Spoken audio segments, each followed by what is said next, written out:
It's a bit of a roller coaster. Disney and Pixar's deal was about to expire, and the relationship between Disney and Pixar was not good. Chicken Little inadvertently played a big role in Disney acquiring Pixar. So, if you remember the films leading up to this, the Disney animation films leading up to this, had not performed too well in the box office.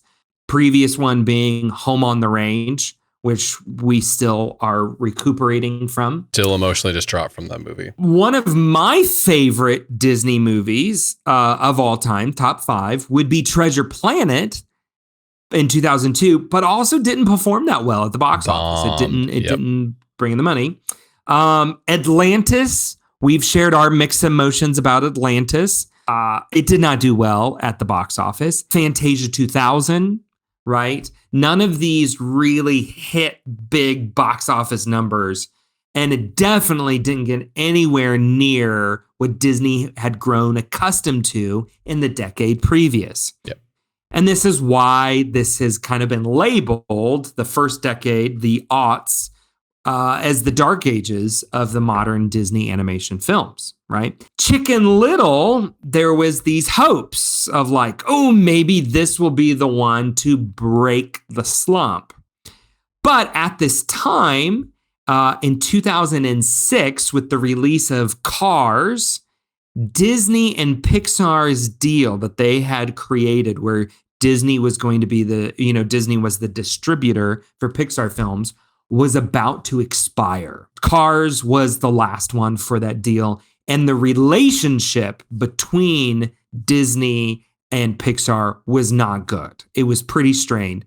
In particular, then CEO Michael Eisner and then CEO of Pixar, Steve Jobs, did not get along. There was quite a lot of tension there. And so it was a very contentious negotiations between Disney and Pixar, and a lot of it was dependent upon how Chicken Little would perform at the box office. If Chicken Little would have performed magnificently huge numbers, then it could have proven that Disney didn't need Pixar in order to make films in this new CGI era. This was the thinking. This was the knowledge. Or if it bombs, it would have given Pixar greater leverage to be able to say, see, look, you can't make CGI films. You need us. What is interesting is Chicken Little does neither of those. It actually reverses the slump. It performs better than any of the ones that I just mentioned. And it brings in about $314 million in its This is the number theatrical run, 2 animated film that year, behind Madagascar. Is the number 2 behind Madagascar. So it's not terrible.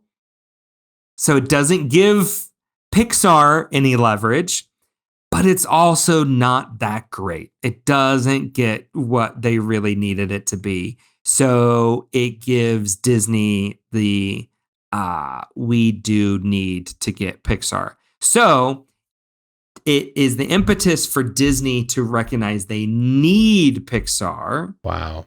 But it also doesn't allow Pixar to just like have to demand these crazy things in order to get it. And I mean, the biggest thing that came out of all of it is they end up not extending the distribution contract that they had. Iger becomes CEO shortly after this movie is released, Chicken Little. And then boom, he decides, no, let's just acquire Pixar and bring it into the fold. So it's very interesting that this is all going on all around Chicken Little, and everybody was just kind of waiting, because I think if it would have gone extreme one way or the other, I think we would have seen a very different deal. I think if Chicken Little had done magnificently huge, I don't think Disney would have acquired Pixar.